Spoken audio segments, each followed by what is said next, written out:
हम भी आराम उठा सकते थे घर पे रह कर, हमको भी पाला था माँ बाप ने दुख सह सह कर।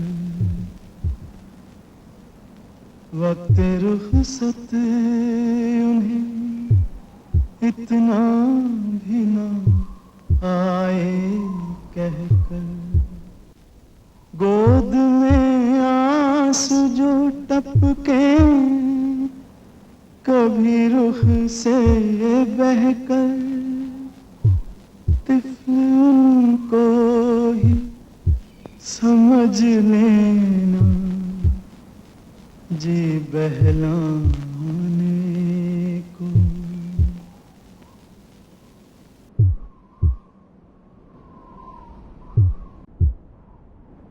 ਬੰਬ, ਪਿਸਤੌਲ, ਬੰਦੂਕਾਂ, ਤਲਵਾਰਾਂ ਦਾ ਨਾਮ ਇਨਕਲਾਬ ਨਹੀਂ ਹੈ। ਇਹ ਵਿਰੋਧੀਆਂ ਵੱਲੋਂ ਫੈਲਾਇਆ ਗਿਆ ਇੱਕ ਭਰਮ ਹੈ।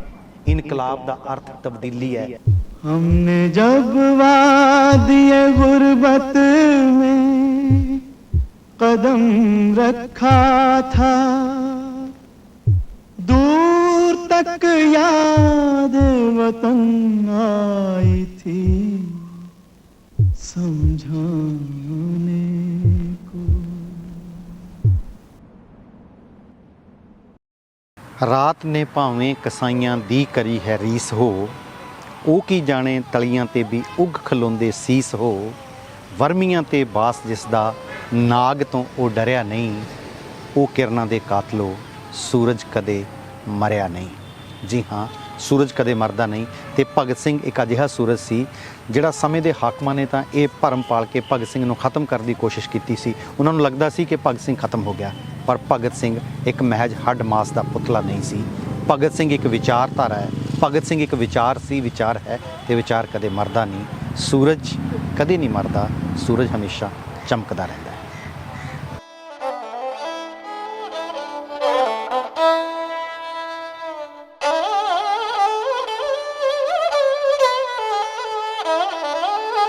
ਫਗਵਾੜਾ ਚੰਡੀਗੜ੍ਹ ਮੇਨ ਰੋਡ ਤੇ ਸੜਕ ਦੇ ਉੱਤੇ ਖਟਕੜ ਕਲਾਂ ਪਿੰਡ ਵਸਿਆ ਹੈ। ਪਿੰਡ ਦੇ ਬਾਹਰ ਪਿੰਡ ਵੜਦੇ ਸਾਰੀ ਮੇਨ ਰੋਡ ਤੇ ਭਗਤ ਸਿੰਘ ਦਾ ਇੱਕ ਆਦਮਕਤ ਬੁੱਤ ਲੱਗਿਆ ਹੋਇਆ ਹੈ। ਇਹ ਬੁੱਤ ਸਾਨੂੰ ਭਗਤ ਸਿੰਘ ਦੇ ਉਸ ਜੁੱਸੇ, ਉਸ ਵਿਚਾਰਧਾਰਾ ਨਾਲ ਜਾਣੂ ਕਰਵਾਉਂਦਾ ਹੈ, ਉਹਨਾਂ ਦੀ ਸ਼ਖਸੀਅਤ ਨਾਲ ਜਾਣੂ ਕਰਵਾਉਂਦਾ ਹੈ। ਭਗਤ ਸਿੰਘ ਬਾਰੇ ਪਿੱਛੇ ਇੱਕ ਅਜਾਇਬ ਘਰ ਬਣਿਆ ਹੈ ਜਿਹਨੂੰ ਅਪਗ੍ਰੇਡ ਕੀਤਾ ਜਾ ਰਿਹਾ ਹੈ, ਜਿਹਦੇ ਵਿੱਚ ਬਹੁਤ ਸਾਰੀਆਂ ਇਹੋ ਜਿਹੀਆਂ ਚੀਜ਼ਾਂ ਇੱਥੋਂ ਦੇ ਪ੍ਰਬੰਧਕਾਂ ਮੁਤਾਬਿਕ ਕਹਿਣ ਦੀ ਕੋਸ਼ਿਸ਼ ਕੀਤੀ ਗਈ ਹੈ ਕਿ ਬਹੁਤ ਸਾਰੀਆਂ ਅਜਿਹੀਆਂ ਚੀਜ਼ਾਂ ਨੇ ਜਿਨ੍ਹਾਂ ਨੂੰ ਅਪਗ੍ਰੇਡ ਕਰਕੇ ਹੋਰ ਡਿਜੀਟਲ ਕੀਤਾ ਜਾਊਗਾ, ਜਿਹਦੇ ਨਾਲ ਬੱਚਿਆਂ ਨੂੰ ਬਹੁਤ ਸਾਰੀ ਜਾਣਕਾਰੀ ਮਿਲੇਗੀ। ਇੱਥੇ ਆਉਣ ਵਾਲਾ ਜਿਹੜਾ ਕੋਈ ਇਹਨੂੰ ਵੇਖਣ ਆਉਂਦਾ ਹੈ, ਘੁੰਮਣ ਆਉਂਦਾ ਹੈ, ਜਾਣਨ ਆਉਂਦਾ ਹੈ, ਉਹ ਭਗਤ ਸਿੰਘ ਦੇ ਬਾਰੇ, ਉਹਦੀ ਵਿਚਾਰਧਾਰਾ ਬਾਰੇ, ਉਹਦੀ ਜ਼ਿੰਦਗੀ ਬਾਰੇ ਬਹੁਤ ਬਿਹਤਰ ਢੰਗ ਨਾਲ ਜਾਣ ਸਕਦਾ ਹੈ।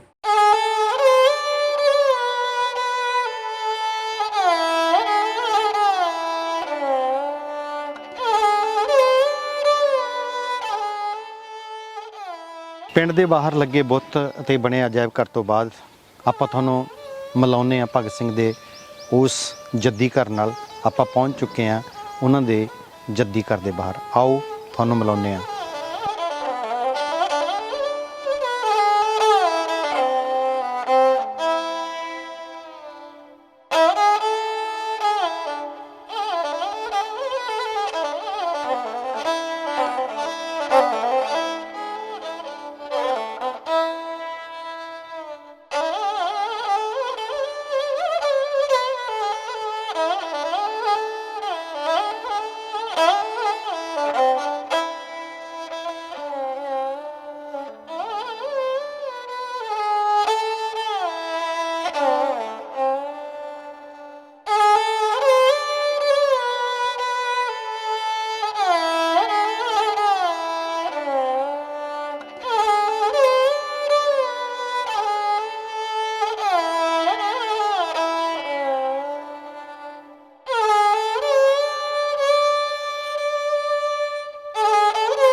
ਅਸੀਂ ਪਹੁੰਚ ਚੁੱਕੇ ਹਾਂ ਭਗਤ ਸਿੰਘ ਦੇ ਜੱਦੀ ਘਰ ਦੇ ਵਿੱਚ, ਪਿੰਡ ਖਟਕੜ ਕਲਾਂ।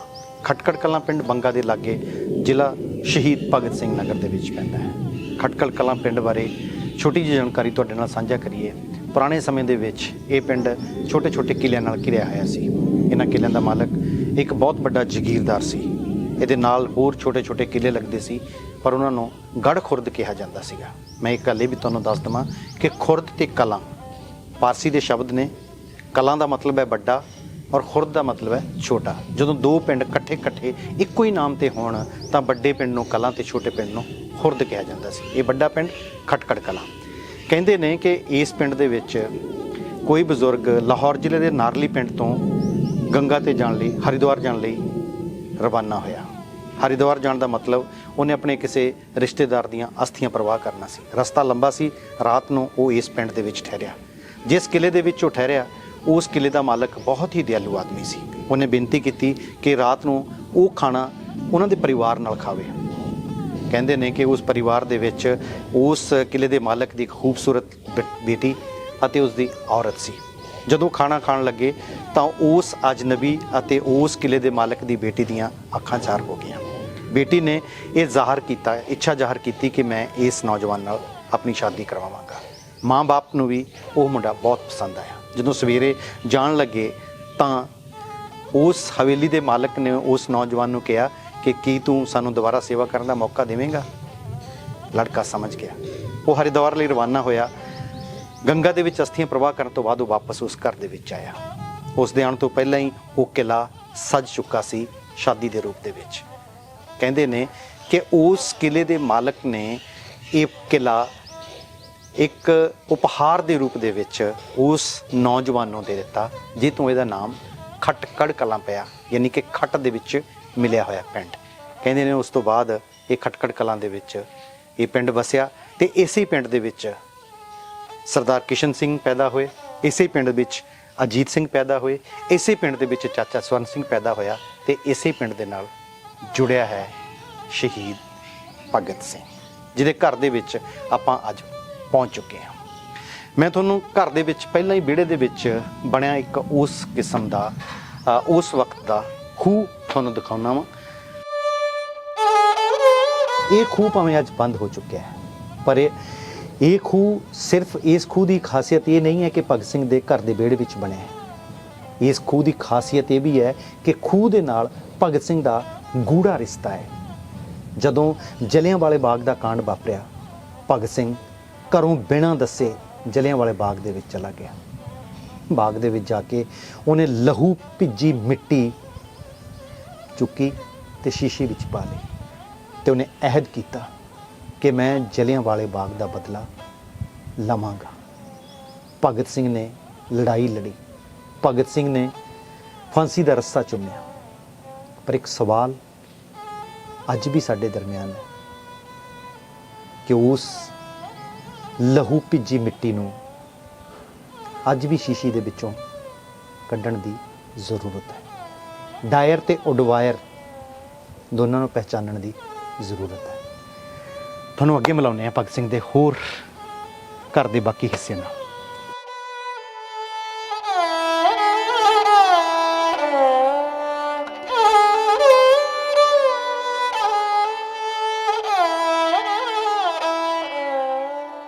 ਅਸੀਂ ਤੁਹਾਨੂੰ ਭਗਤ ਸਿੰਘ ਦਾ ਜੱਦੀ ਘਰ ਦਿਖਾ ਰਹੇ ਹਾਂ, ਪਰ ਅਫਸੋਸ ਕਿ ਇਸ ਘਰ ਨੂੰ ਸਰਕਾਰ ਵੱਲੋਂ ਪੂਰਾ ਬੰਦ ਕਰਕੇ ਰੱਖਿਆ ਹੈ।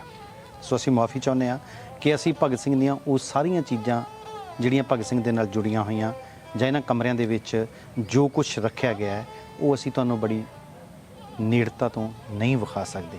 ਪਰ ਫਿਰ ਵੀ ਅਸੀਂ ਤੁਹਾਨੂੰ ਕੋਸ਼ਿਸ਼ ਕਰਾਂਗੇ ਕਿ ਸ਼ੀਸ਼ੇ ਲੱਗੇ ਹੋਣ ਦੇ ਬਾਵਜੂਦ ਵੀ ਜਿੰਨਾ ਕੁਝ ਤੁਹਾਨੂੰ ਭਗਤ ਸਿੰਘ ਦੇ ਬਾਰੇ ਦੱਸ ਸਕੀਏ, ਦਿਖਾ ਸਕੀਏ, ਉਹਨਾਂ ਜ਼ਰੂਰ ਕੋਸ਼ਿਸ਼ ਕਰਾਂਗੇ। ਭਗਤ ਸਿੰਘ ਨੂੰ ਕਦੇ ਵੀ ਸ਼ੀਸ਼ਿਆਂ ਦੇ ਵਿੱਚ ਬੰਦ ਕਰਕੇ ਨਹੀਂ ਰੱਖਿਆ ਜਾ ਸਕਦਾ।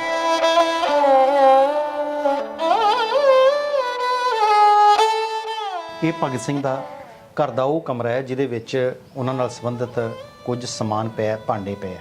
ਪੁਰਾਤਨ ਸਮਾਨ ਨੇ, ਭਾਂਡੇ ਆ। ਪੁਰਾਣੇ ਸਮੇਂ ਦੇ ਵਿੱਚ 1907 ਦੇ ਸਮਿਆਂ ਦੇ ਵਿੱਚ ਜਿਹੜਾ ਸਮਾਨ ਵਰਤਿਆ ਜਾਂਦਾ ਸੀ, ਇਹਦੇ ਵਿੱਚ ਗਾਗਰ ਪਈ ਹੈ, ਇੱਕ ਪ੍ਰਾਂਤ ਪਈ ਹੈ, ਕਈ ਕਿਸਮ ਦੀਆਂ ਪ੍ਰਾਂਤਾਂ ਪਈਆਂ, ਗਾਗਰਾਂ ਵੀ 2-3 ਕਿਸਮ ਦੀਆਂ ਪਈਆਂ, ਡੋਲੂ ਪਏ ਹੈ, ਹੋਰ ਬਹੁਤ ਕੁਝ ਸਮਾਨ ਜਿਹੜਾ ਘੜਾ ਪਿਆ ਹੈ, ਜਿਹੜੀਆਂ ਗਲਾਸ ਪਏ ਹੈ, ਗਲਾਸਾਂ ਦਾ ਗਲਾਸ ਜਦੋਂ ਉਸ ਸਮੇਂ ਦੇ ਵਿੱਚ ਕਿਸ ਕਿਸਮ ਦੇ ਔਰ ਕਿਸ ਧਾਤ ਦੀਆਂ ਚੀਜ਼ਾਂ ਵਰਤੀਆਂ ਜਾਂਦੀਆਂ ਸੀ। ਤਾਂਬਾ ਵੀ ਪਿਆ, ਪਿੱਤਲ ਵੀ ਪਈ ਹੈ, ਜਿਹੜੀ ਕਿ ਬਹੁਤ ਇੰਪੋਰਟੈਂਟ ਚੀਜ਼ ਹੈ ਕਿ ਉਹਨਾਂ ਸਮੇਂ ਦੇ ਵਿੱਚ ਕੋਈ ਸਟੀਲ ਵਗੈਰਾ ਜਾਂ ਇੱਦਾਂ ਦੀ ਕੋਈ ਚੀਜ਼ ਨਹੀਂ ਸੀ। ਤਾਂ ਇਹ ਜਿਹੜਾ ਕਮਰਾ ਹੈ ਉਹ ਭਗਤ ਸਿੰਘ ਦੇ ਨਾਲ, ਉਹਨਾਂ ਦੇ ਪਰਿਵਾਰ ਦੇ ਨਾਲ ਸੰਬੰਧਿਤ ਉਹ ਸਾਰੇ ਲਗਭਗ ਬਰਤਨ ਨੇ ਜਿਹੜਾ ਮੋਸਟਲੀ ਉਹ ਘਰ ਦੇ ਵਿੱਚ ਯੂਜ਼ ਕਰਿਆ ਕਰਦੇ ਸੀ।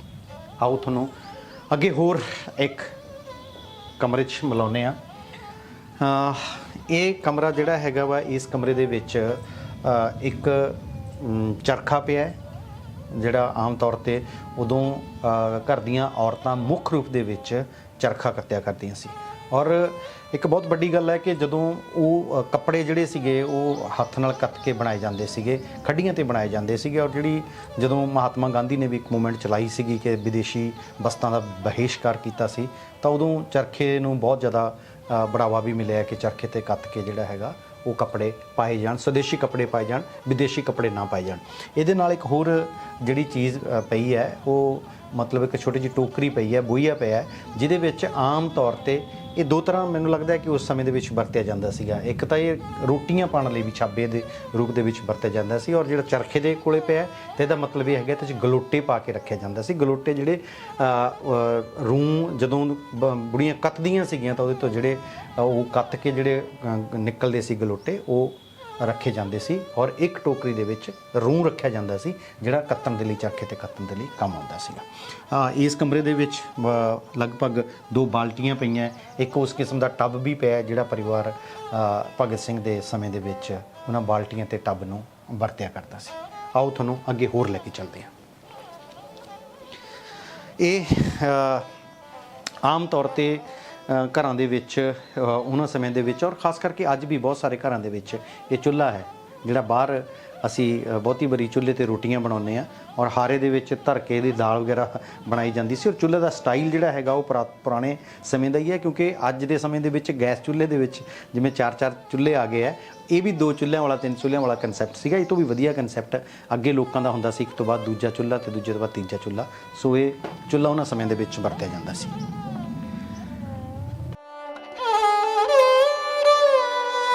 ਇਸ ਕਮਰੇ ਦੇ ਵਿੱਚ ਵੀ ਵੈਸੇ ਤਾਂ ਅਸੀਂ ਮਹਿਸੂਸ ਕਰ ਰਹੇ ਹਾਂ ਕਿ ਇਹ ਇੰਨੀਆਂ ਇੰਪੋਰਟੈਂਟ ਚੀਜ਼ਾਂ ਨੇ ਜਿਹੜੀਆਂ ਦੋਨੋਂ ਪੱਖਾਂ ਤੋਂ ਹੀ ਬਹੁਤ ਮਹੱਤਵਪੂਰਨ ਹੈ। ਇੱਕ ਤਾਂ ਇਹ ਕਿ ਇਹ ਚੀਜ਼ਾਂ ਲੋਪ ਹੋ ਚੁੱਕੀਆਂ ਨੇ, ਲੋਕ ਇਹਨਾਂ ਬਾਰੇ ਜਾਣਦੇ ਨਹੀਂ, ਔਰ ਖਾਸ ਕਰਕੇ ਨਵੀਂ ਪੀੜ੍ਹੀ ਬਿਲਕੁਲ ਨਹੀਂ ਜਾਣਦੀ ਹੈ। ਔਰ ਦੂਜੀ ਕਿ ਜੇ ਚੀਜ਼ਾਂ ਉਹਨਾਂ ਮਹਾਨ ਸ਼ਹੀਦਾਂ ਨਾਲ ਜੁੜੀਆਂ ਹੋਈਆਂ ਜਿਨ੍ਹਾਂ ਦਾ ਇੱਕ ਆਪਣਾ ਰੁਤਬਾ ਹੈ, ਪਰ ਅਫਸੋਸ ਕਿ ਇੱਥੇ ਬਾਹਰ ਨਾ ਇਹਦੇ ਬਾਰੇ ਕੁਝ ਲਿਖਿਆ ਹੈ, ਨਾ ਗੇਟ ਦੇ ਬਾਹਰ ਲਿਖਿਆ ਹੈ, ਨਾ ਇਸ ਕਮਰੇ ਦੇ ਬਾਹਰ ਲਿਖਿਆ ਹੈ, ਨਾ ਚੀਜ਼ਾਂ ਤੱਕ ਕੁਝ ਦਿਖਦਾ ਨਾ ਲਿਖਿਆ ਹੈ। ਸਾਹਮਣੇ ਜਿਹੜਾ ਜਿੰਨਾ ਕੁਝ ਸਾਨੂੰ ਦਿਖ ਰਿਹਾ ਉਹਦੇ ਵਿੱਚ ਇੱਕ ਪੱਖਾ ਪਿਆ ਹੈ, ਔਰ ਇੱਕ ਜਿਹੜੀ ਕੁੰਡੀ ਪਈ ਹੈ, ਕੁੰਡੀ ਬੜੀ ਸਪੈਸ਼ਲ ਕੁੰਡੀ ਹੈ। ਕੁੰਡੀ ਘੋਟਣਾ ਤੁਸੀਂ ਸਮਝਦੇ ਹੋਵੋਗੇ ਸਾਰੇ, ਚਟਣੀ ਰਗੜਨ ਲਈ ਪੁਰਾਣੇ ਸਮੇਂ ਦੇ ਵਿੱਚ, ਮਸਾਲਾ ਰਗੜਨ ਲਈ ਜਦੋਂ ਮਿਕਸੀਆਂ ਨਹੀਂ ਸੀ ਆਉਂਦੀਆਂ ਉਦੋਂ ਮਿੱਟੀ ਦੀ ਹੀ ਵਰਤੀ ਜਾਂਦੀ। ਹਾਲੇ ਵੀ ਪਿੰਡਾਂ ਵਿੱਚ ਬਹੁਤ ਸਾਰੇ ਲੋਕ ਵਰਤਦੇ ਨੇ। ਉਹ ਕੁੰਡੀ ਪਈ ਹੈ, ਮਤਲਬ ਉਹ ਛੇਦਦਾਰ ਕੁੰਡੀ ਹੈ ਜਿਹਦੇ ਵਿੱਚ ਮਤਲਬ ਹਵਾ ਅੰਦਰ ਆਉਂਦੀ ਹੈ। ਔਰ ਉਹਦੇ ਵਿੱਚ ਇੱਕ ਹੋਰ ਬਹੁਤ ਇੰਪੋਰਟੈਂਟ ਚੀਜ਼ ਹੈ ਕਿ ਕੰਗਣੀ ਵਾਲੇ ਗਲਾਸ ਪਏ ਆ।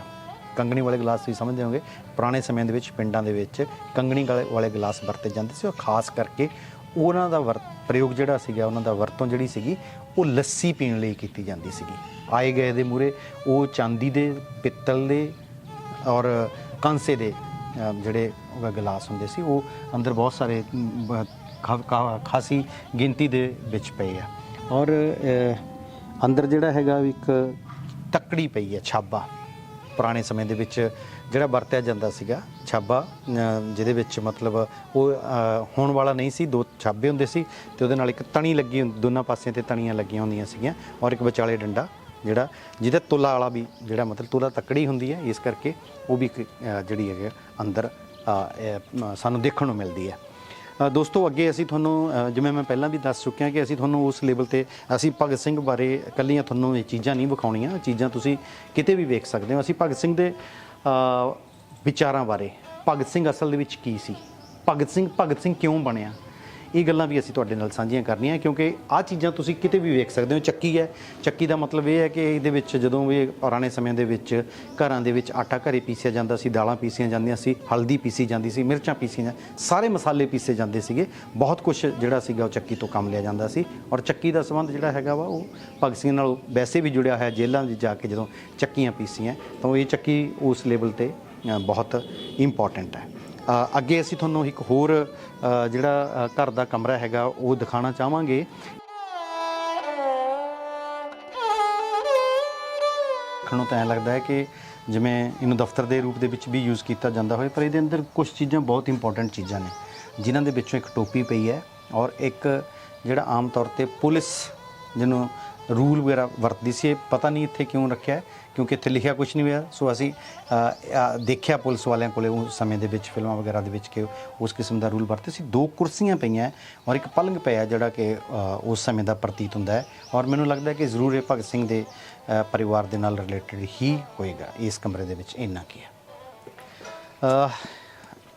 ਆਹ ਜਿਹੜਾ ਕਮਰਾ ਹੈ ਉਸੇ ਕਮਰੇ ਦਾ ਹਿੱਸਾ ਹੈ। 2 ਦਰਵਾਜ਼ੇ ਲੱਗੇ ਹੋਏ ਨੇ, ਵੱਖਰਾ ਕੋਈ ਨਹੀਂ ਹੈ। ਇਸ ਤੋਂ ਬਾਅਦ ਇੱਕ ਬਹੁਤ ਹੀ ਇੰਪੋਰਟੈਂਟ ਚੀਜ਼ ਹੈ ਜਿਹੜਾ ਕਿ ਇੱਥੋਂ ਉੱਪਰ ਨੂੰ ਜਾਣ ਲਈ ਰਸਤਾ ਹੈਗਾ। ਤੁਸੀਂ ਵੇਖ ਸਕਦੇ ਹੋ ਕਿ ਉੱਪਰ ਨੂੰ ਰਸਤਾ ਜਾਂਦਾ ਹੈ। ਉੱਪਰ ਕਮਰੇ ਬਣੇ 2 ਕਮਰੇ ਹੈ, ਪਰ ਬਦਕਿਸਮਤੀ ਜਾਂ ਅਸੀਂ ਐਂ ਕਹਿ ਲਈਏ ਕਿ ਅਨਫੋਰਚੂਨੇਟਲੀ ਅਸੀਂ ਇਹ ਤੁਹਾਨੂੰ ਦਿਖਾ ਨਹੀਂ ਸਕਦੇ, ਕਿਉਂਕਿ ਇਹ ਬੰਦ ਹੈ। ਉੱਪਰ ਜਾਣ ਦਾ ਰਸਤਾ ਬਿਲਕੁਲ ਬੰਦ ਹੈ।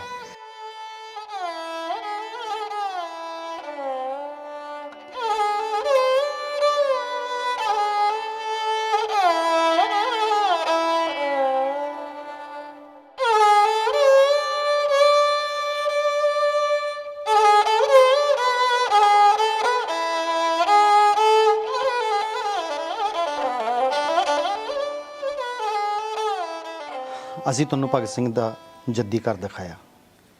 ਘਰ ਦਿਖਾਉਣ ਦੇ ਲਈ ਬਹੁਤ ਸਾਰੀਆਂ ਚੀਜ਼ਾਂ ਦੀ ਲੋੜੀਂਦਾ ਸਾਨੂੰ ਕੋਈ ਇੱਥੇ ਜਿਹੜਾ ਸਾਨੂੰ ਕੋਈ ਮੋਟੋ ਨਹੀਂ ਮਿਲਿਆ ਹੈ, ਜਾਂ ਸਾਨੂੰ ਉਸ ਕਿਸਮ ਦਾ ਕੋਈ ਲਿਖਿਆ ਹੋਇਆ ਸਿੰਬਲ ਨਹੀਂ ਮਿਲਿਆ ਜਿਹਦੇ 'ਚ ਸਾਨੂੰ ਪਤਾ ਲੱਗਦਾ ਕਿ ਭਗਤ ਸਿੰਘ ਦਾ ਆਹ ਚੀਜ਼ ਇੱਥੇ ਸੀ, ਭਗਤ ਸਿੰਘ ਦਾ ਨਾਲ ਆਹ ਚੀਜ਼ ਰਿਲੇਟਡ ਹੈ। ਬਹੁਤ ਸਾਰੀਆਂ ਜਿਹੜੀਆਂ ਸਾਨੂੰ ਵੀ ਉਮੀਦਾਂ ਸੀਗੀਆਂ, ਪਰ ਅਸੀਂ ਜਿੰਨਾ ਕੁ ਅਸੀਂ ਪਾ ਸਕੇ, ਜਿੰਨਾ ਕੁ ਸਾਨੂੰ ਮਿਲ ਸਕਿਆ, ਅਸੀਂ ਉਨਾ ਕੁ ਹੀ ਤੁਹਾਨੂੰ ਦੇ ਪਾ ਰਹੇ ਹਾਂ। ਪਰ ਮੈਂ ਇੱਕ ਗੱਲ ਤੁਹਾਨੂੰ ਸਾਫ਼ ਕਰ ਦਵਾਂ ਕਿ ਸਾਡਾ ਮਕਸਦ ਸਿਰਫ ਭਗਤ ਸਿੰਘ ਦਾ ਘਰ ਦਿਖਾਉਣਾ ਨਹੀਂ ਹੈ। ਹੋ ਸਕਦਾ ਤੁਸੀਂ ਨੈੱਟ ਤੇ ਵੀ ਬਹੁਤ ਕੁਝ ਦੇਖ ਸਕਦੇ ਹੋ। ਸਾਡਾ ਮਕਸਦ ਸਿਰਫ ਇੰਨਾ ਕੁ ਹੈ ਕਿ ਭਗਤ ਸਿੰਘ ਸੱਚਮੁੱਚ ਦੇ ਵਿੱਚ ਭਗਤ ਸਿੰਘ ਨੂੰ ਅਸੀਂ ਸਮਝ ਸਕੇ ਹਾਂ। ਭਗਤ ਸਿੰਘ ਜੇ ਆਜ਼ਾਦੀ ਦੀ ਲੜਾਈ ਲੜੀ, ਭਗਤ ਸਿੰਘ ਜੇ 23.5 ਸਾਲ ਦੀ ਮਹਿਜ਼ 23.5 ਸਾਲ ਦੀ ਉਮਰ ਦੇ ਵਿੱਚ ਫਾਂਸੀ ਦਾ ਰੱਸਾ ਚੁੰਮ ਗਿਆ, ਤਾਂ ਉਹਦਾ ਮਤਲਬ ਕੀ ਸੀ? ਕਿ ਉਹਦੇ ਮਨ ਦਾ ਫਤੂਰ ਸੀ? ਕਿ ਉਹ ਆਪਣੇ ਆਪ ਦੇ ਵਿੱਚ ਪੂਰੀ ਦੁਨੀਆ ਦੇ ਵਿੱਚ ਛਾਣਾ ਚਾਹੁੰਦਾ ਸੀ? ਕਿ ਉਹ ਆਜ਼ਾਦੀ ਦੇ ਅਰਥ ਇਹੀ ਲੈਂਦਾ ਸੀ ਜਿਹੜੀ ਆਜ਼ਾਦੀ ਅੱਜ ਸਾਨੂੰ ਮਿਲੀ ਹੈ? ਨਹੀਂ, ਇਹ ਨਹੀਂ ਹੈ। ਭਗਤ ਸਿੰਘ ਦਾ ਸਿੱਧਾ ਤੇ ਸਾਫ਼ ਸਪਸ਼ਟ ਮੰਨਣਾ ਸੀ ਕਿ ਸਾਡੀ ਲੜਾਈ ਉਦੋਂ ਤੱਕ ਜਾਰੀ ਰਹੇਗੀ ਜਿੰਨਾ ਚਿਰ ਤੱਕ ਮਨੁੱਖ ਹੱਥੋਂ ਮਨੁੱਖ ਦੀ ਲੁੱਟ ਖਤਮ ਨਹੀਂ ਹੋ ਜਾਂਦੀ। ਇੱਕ ਹੋਰ ਗੱਲ, ਖਾਸ ਗੱਲ ਜਿਹੜੀ ਭਗਤ ਸਿੰਘ ਦੇ ਨਾਲ ਜੁੜੀ ਹੈ ਕਿ ਭਗਤ ਸਿੰਘ ਨੇ ਇੱਕ ਨਾਅਰਾ ਦਿੱਤਾ ਫਾਂਸੀ ਦੇ ਤਖਤੇ ਤੋਂ, ਇਨਕਲਾਬ ਜ਼ਿੰਦਾਬਾਦ। ਅਸੀਂ ਸਾਰੇ ਨਾਅਰਾ ਲਾਉਂਦੇ ਹਾਂ, ਪਰ ਇਹ ਨਾਅਰਾ ਅਧੂਰਾ ਹੈ। ਅਸਲ ਦੇ ਵਿੱਚ ਭਗਤ ਸਿੰਘ ਨੇ ਕਿਹਾ ਸੀ ਇਨਕਲਾਬ ਜ਼ਿੰਦਾਬਾਦ, ਸਾਮਰਾਜਵਾਦ ਮੁਰਦਾਬਾਦ। ਔਰ ਅੱਜ ਇਸ ਨਾਅਰੇ ਦੀ ਹੋਰ ਵੀ ਬਹੁਤ ਜ਼ਿਆਦਾ ਇੰਪੋਰਟੈਂਸ ਹੈ। ਅੱਜ ਜਿਵੇਂ ਮੈਂ ਪਹਿਲਾਂ ਵੀ ਗੱਲ ਕੀਤੀ ਸੀ ਕਿ ਅੱਜ ਦੇ ਨੌਜਵਾਨਾਂ ਲਈ ਇੱਕ ਸਵਾਲ ਹੈ, ਔਰ ਇੱਕ ਸਵਾਲ ਇੱਥੇ ਵੀ ਸਾਡੇ ਕੋਲੇ ਸਾਹਮਣੇ ਆਇਆ ਹੈ ਕਿ ਭਗਤ ਸਿੰਘ ਦੇ ਨਾਲ ਬਹੁਤ ਸਾਰੀਆਂ ਰਿਲੇਟਡ ਚੀਜ਼ਾਂ ਰੱਖੀਆਂ ਹੈ, ਪਰ ਇੱਕ ਬਹੁਤ ਜਿਹੜਾ ਭਗਤ ਸਿੰਘ ਦਾ ਜਿਹਦਾ ਬਹੁਤ ਨੇੜੇ ਦਾ ਜਿਹਦੇ ਨਾਲ ਰਿਸ਼ਤਾ ਸੀ, ਉਹ ਸੀ ਕਿਤਾਬਾਂ ਦਾ। ਭਗਤ ਸਿੰਘ ਦੀ ਪਿਸਟਲ ਵਾਲੀ ਫੋਟੋ ਕਿਉਂ ਦਿਖਾਈ ਜਾਂਦੀ ਹੈ? ਭਗਤ ਸਿੰਘ ਨੇ ਕਦੇ ਵੀ ਪਿਸਟਲ ਨੂੰ ਉਸ ਰੂਪ 'ਚ ਪਿਆਰ ਨਹੀਂ ਕੀਤਾ। ਉਹਦਾ ਪਹਿਲਾ ਪਿਆਰ ਕਿਤਾਬਾਂ ਸੀ। ਉਹਨੇ ਹਮੇਸ਼ਾ ਕਿਹਾ ਕਿ ਪੜ੍ਹਨਾ ਤੇ ਜਾਣਨਾ ਬਹੁਤ ਜ਼ਰੂਰੀ ਹੈ। ਔਰ ਤੁਸੀਂ ਅੰਦਾਜ਼ਾ ਲਗਾਓ ਕਿ ਜਦੋਂ ਭਗਤ ਸਿੰਘ ਫਾਂਸੀ ਦੇ ਤਖਤੇ ਤੇ ਚੜ੍ਹਨ ਦੀ ਤਿਆਰੀ ਕਰ ਰਿਹਾ ਹੈ, ਉਸ ਤੋਂ ਪਹਿਲਾਂ ਵੀ ਉਹ ਇੱਕ ਕਿਤਾਬ ਪੜ੍ਹ ਰਿਹਾ ਹੈ, ਔਰ ਬਹੁਤ ਖੁੱਭ ਕੇ ਡੁੱਬ ਕੇ ਕਿਤਾਬ ਨੂੰ ਪੜ੍ਹ ਰਿਹਾ ਹੈ। ਇੰਨਾ ਭਗਤ ਸਿੰਘ ਦਾ ਕਿਤਾਬਾਂ ਨਾਲ ਪਿਆਰ ਸੀ। ਔਰ ਉਹਨਾਂ ਨੇ ਇਨਕਲਾਬ ਬਾਰੇ ਵੀ ਆਪਣੇ ਵਿਚਾਰ ਸਪਸ਼ਟ ਕੀਤੇ। ਉਹਨਾਂ ਨੇ ਕਿਹਾ ਕਿ ਇਨਕਲਾਬ ਦਾ ਮਤਲਬ ਇੱਕ ਤਬਦੀਲੀ ਹੈ, ਇੱਕ ਨਵੇਂ ਯੁੱਗ ਦੀ ਸ਼ੁਰੂਆਤ ਹੈ। ਔਰ ਉਹਨਾਂ ਨੇ ਸਾਫ਼ ਤੇ ਸਪਸ਼ਟ ਕਿਹਾ ਕਿ ਬੰਬ, ਪਿਸਤੌਲ, ਬੰਦੂਕਾਂ, ਤਲਵਾਰਾਂ ਦਾ ਨਾਮ ਇਨਕਲਾਬ ਨਹੀਂ ਹੈ। ਇਹ ਵਿਰੋਧੀਆਂ ਵੱਲੋਂ ਫੈਲਾਇਆ ਗਿਆ ਇੱਕ ਭਰਮ ਹੈ। ਇਨਕਲਾਬ ਦਾ ਅਰਥ ਤਬਦੀਲੀ ਹੈ। ਹਾਂ, ਇਹ ਤਲਵਾਰਾਂ, ਬੰਬ ਸਮੇਂ ਦੇ ਸਮੇਂ ਲਈ ਇਹਦੇ ਉਪਕਰਨ ਜ਼ਰੂਰ ਹੋ ਸਕਦੇ ਨੇ। ਬਹੁਤ ਸਾਰੇ ਸਵਾਲ ਨੇ ਅੱਜ ਭਗਤ ਸਿੰਘ ਦੇ ਬਾਰੇ। ਅਸੀਂ ਖਟਕੜ ਕਲਾਂ ਦੇ ਵਿੱਚ ਪਹੁੰਚੇ ਹਾਂ। ਭਗਤ ਸਿੰਘ ਨੂੰ ਯਾਦ ਕੀਤਾ ਹੈ, ਤੁਸੀਂ ਵੀ ਯਾਦ ਕਰੋਗੇ, ਪਰ ਸੋਚਿਓ ਜ਼ਰੂਰ, ਵਿਚਾਰਿਓ ਜ਼ਰੂਰ ਕਿ 23.5 ਸਾਲ ਦਾ ਗੱਭਰੂ ਆਪਣੇ 3 ਸਾਥੀਆਂ ਨਾਲ ਜਦੋਂ ਹੱਸਦਾ ਹੱਸਦਾ ਫਾਂਸੀ ਦੇ ਰੱਸੇ ਤੇ ਝੂਮਿਆ ਤਾਂ ਕੀ ਉਹਨੇ ਸੱਚਮੁੱਚ ਇਸੇ ਆਜ਼ਾਦੀ ਦੀ ਕਲਪਨਾ ਕੀਤੀ ਸੀ? ਵਿਚਾਰਿਓ ਜ਼ਰੂਰ। ਸ਼ੁਕਰੀਆ। ਤੁਹਾਨੂੰ ਮਿਲਾਵਾਂਗੇ ਇੱਕ ਛੇਤੀ ਹੀ ਇੱਕ ਹੋਰ ਇਸ ਤਰ੍ਹਾਂ ਦੇ ਪੰਜਾਬ ਦੇ ਬਹੁਤ ਹੀ ਖੂਬਸੂਰਤ ਸ਼ਹੀਦ ਨਾਲ, ਉਹਦੀ ਕੁਰਬਾਨੀ ਨਾਲ, ਤੇ ਇਸ ਤਰ੍ਹਾਂ ਦੇ ਹੋਰ ਕਈ ਬਹੁਤ ਹੀ ਪਿਆਰੇ ਮਨੁੱਖਾਂ ਤੇ ਉਹਨਾਂ ਦੀਆਂ ਯਾਦਗਾਰਾਂ ਦੇ ਨਾਲ। ਸਤਿ ਸ਼੍ਰੀ ਅਕਾਲ।